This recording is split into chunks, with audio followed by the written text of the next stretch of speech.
getting angry. Okay. We let this go. In fact, I think I'm finished. The whole reason I came here was not for this.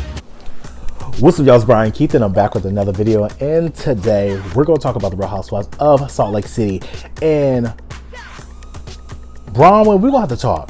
Bitch, I feel like, let's say this. I appreciate your contribution to the show. I feel like your next season, you're going to be great and amazing. But something in the buttermilk ain't fucking clean with you. Because I feel like you're I don't want to say that you lied. Right? But you're giving like you're a fucking liar. I don't know. I could be wrong. Y'all let me know, because you will. But y'all like, comment, subscribe. Let's get into this video. Yeah, let me check my shit real quick. Hotter than the fire coming out my flaming lips. You wanna play with me? You can't play in me. On the playground, bitch, you can't play with me. Got it, want it, securing the bag, best. All right. So this part was very emotional. It was very a lot. So we continue the whole conversation that Lisa and Bronwyn's having, and like people are saying, Bronwyn is steadily trying to shift accountability to Lisa. You're saying things on camera, then they live on camera. And I was talking to some of you guys in the comments, and some of you guys made a lot of points. Y'all saying Lisa would never take accountability. Lisa would never do this. Lisa, and don't get me wrong, is Lisa very much self-centered and Lisa's full of herself? Yes. But y'all have to realize, right, when it comes to Bronwyn in this whole step-parent, grandparent situation, right? You want Lisa to defend you and take your side, Bronwyn, when you didn't even take your own side. You said that after, you know, you basically, they told you to go over here and get the baby up overseas. You said no. That was the last time you heard from them. Whoop, whoop, whoop, hands done. But you yourself said you never talked bad about the grandparents. You never said anything. You never identified them to nobody. That you never asked them for anything, right? But you're sitting up here that Lisa tells you, oh my God, I know them. Who the fuck knew? But you're telling all these bad things that have happened on a national, on a television show.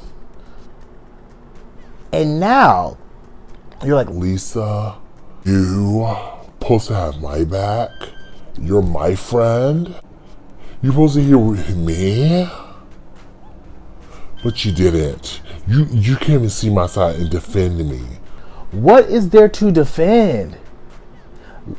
Them people, to our knowledge, them grandparents has not gave Lisa no reason to switch up on them. Why would Lisa, who known them damn near probably longer than you, now go and be like, you know what? Fuck you guys for what you did to Gwen. Fuck you guys. It ain't none of her fucking business. Now don't get me wrong. Should Lisa had mind her fucking business? She should have told you, oh my God, I know them. Cool. And that should have the last thing you said. I would have reached out to the grandparents. I would have did anything because it's none of my fucking business, because at the end there, they're tied by blood. They're not tied to you by shit. So they could easily be like, girl, get the fuck out of my face, and you be over here dusted to the wind. So I just feel like with Bronwyn, girl, you want to have accountability. Be like, oh, well, at least you should have defended me. No, Bronwyn, what you should have did was defend your fucking self. And stood up for your own motherfucking self. You didn't. She was like, I told my daughter nothing but good things. Nothing but good things. Cool, that's you. That's what you wanted to do. Nobody's blaming you for doing that. You know, the father unfortunately passed away. We get that. But how was this Lisa's fault? You mentioned our miscarriage, girl. Can be repeated. And so that's where it was. And I would something never. that's so despicable. You know what? I've already talked to you. I've already apologized to you. She talked about it on the show. You didn't want it to be aired. How? You said you went to production for it not to be aired. Did you tell Lisa? And I feel like I'm really defending Lisa, but y'all, I'm not trying to defend this. You went to production, told production not to air it about the whole miscarriage thing. Cool. Did you tell Lisa, like, hey Lisa, this is what I told production. So before you do your after show, don't mention this. So now Lisa's husband over here checking your husband Todd, talk about, bitch, don't to watch your tone. I said, yes ma'am. But you know, they don't resolve anything, and they just basically say, you know what, we're just pass away friends. You know, I see you this way, you see me this way. We say, hey, it is what it is. Next. So Meredith, Sean, and Angie getting this whole disagreement about the whole podcast thing. And like I said, I thought it was trivial. I didn't think it was that deep. And it was weird because it's basically Meredith versus Sean. And he went on the podcast and I said this in my review. I thought the podcaster was doing a lot of baiting Sean into saying something that he probably didn't feel or whatever. Point is just say Meredith swore she didn't play a role in it, and I have no choice but to move on with it. It goes further than that. But did Sean say something negative about her son? No. But you still mentioned her child, and you still made it seem, and like I said, I'm not really trying to blame Mr. Sean because it wasn't Sean, but it made it seem like she was trying to, use the LGBTQ plus community as, I would never do that to anybody, so why would I do that, I understand where Meredith come from. I can see how frustrating it could be, because then it can turn and snowball to more things, So, I'm not going to spend too much time on this because it was trivial. They got into Monica, and we already know Monica is one of the biggest. Monica just started mess up her mess up her mess up her mess. But you know who's worse than Monica? Bryn Whitfield. Yeah. But Monica started nothing but mess. Mess, I tell you. But Andy was like, okay, so this is what we're arguing about? This? I said, ooh. Ooh. He said, it's like a waste of time. And Meredith was like, And if this is a waste of time to you, that's okay. If this is a waste of time to you, Andy, that's okay. Thank you. So they get on this whole après ski thing with Monica, and Meredith is telling Andy, like, if you don't air what she said, because I didn't say it, if you don't air what she says, I'm leaving. You know what? I'm leaving. Until you actually play it, I'm getting angry. Okay. We let this go. In fact, I think I'm finished. And they're like, Meredith, don't leave. Don't leave, Meredith, don't leave. I'm like, girl, go. At the end of the day, it's not that deep. But if the production promised that they're going to air it, then girl, show it. Meredith was right. And I said this all last season.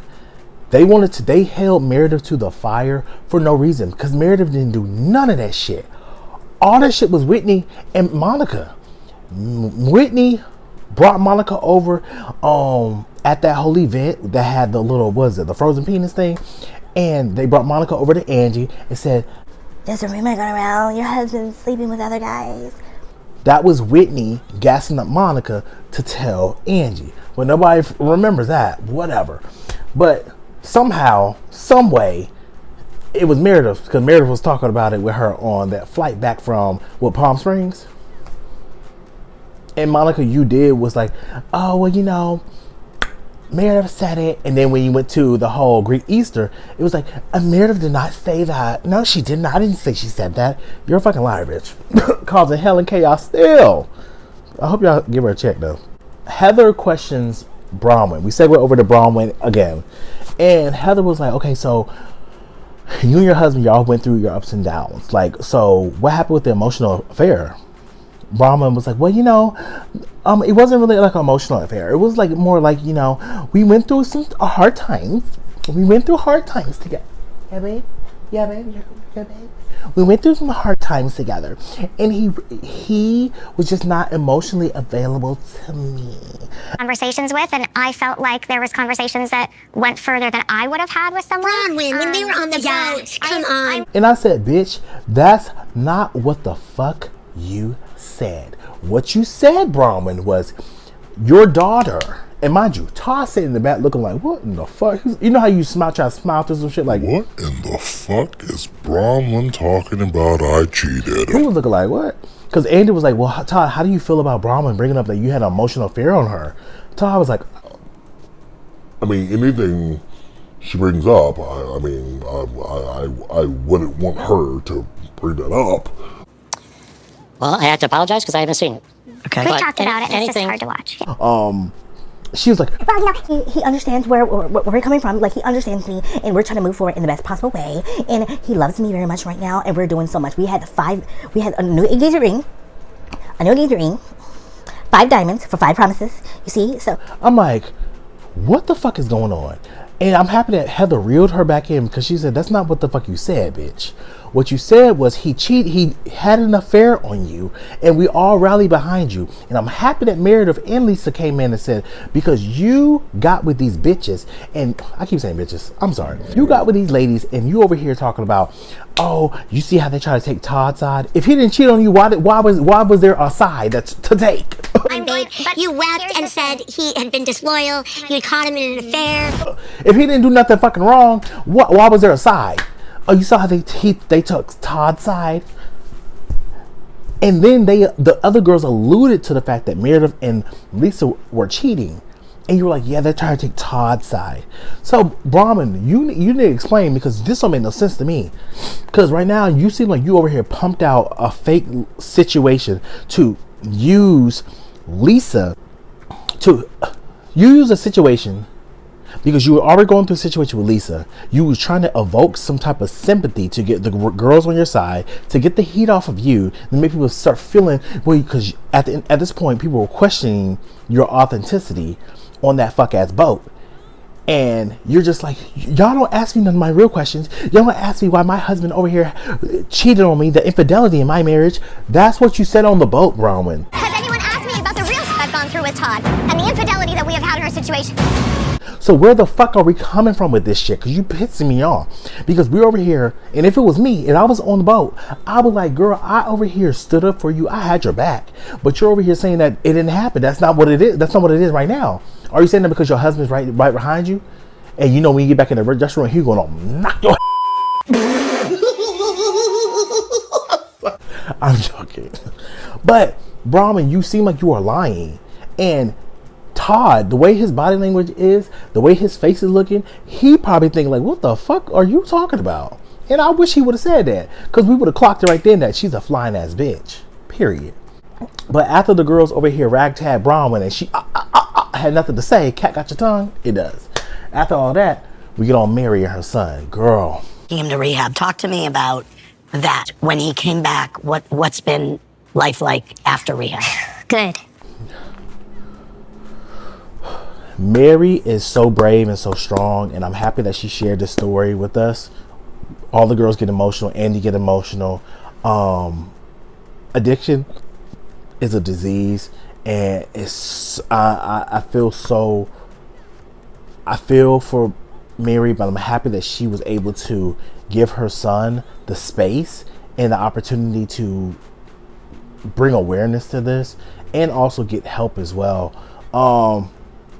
I would say Mary's a strong woman.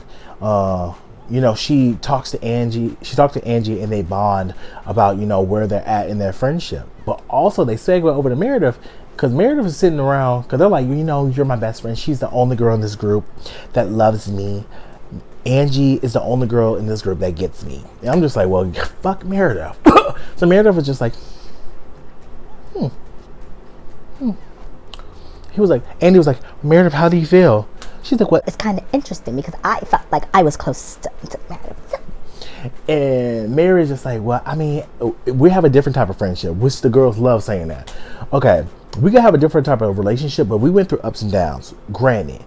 But don't devalue the friendship that we have had, because when the girls were on your ass and you were on the outs, bitch, I was there. Meredith was there that had your back. So I feel like you still have to give her some sense of, you know, if you're cool with her, you're cool with her. If you're not, you're not. At the end of the episode, Mary and Bronwyn come to a commonality and they hug, and that was the end of the episode. And I was just like, you know, clap to the girls. It was very cute. But y'all, let me know what you guys think. I was very much on Bronwyn's ass because she deserved it. Girl, I don't know where the fuck she was coming from with this, but this made me look at her hella crazy. I was already looking at her crazy during the episodes, but this made me look at her real crazy. But y'all like, comment, subscribe, and I'll see you guys in the next video. Peace. Brian Keith, LG, Black Butte. Bet you didn't know we the Holy Trinity. Now let it God stop a y'all and break your head here. Step into the room and get up in the bed. It tastes sweet, that's cause I'm good. It tastes sour cause I'm better than the hood. Cause I get you hyper when I'm running all around, cause I excite ya. Let me talk real quick. You can't even get with the shit. You wanna go toe to toe with my flow? This Sour Candy all I really asking for. Now I got to go. Got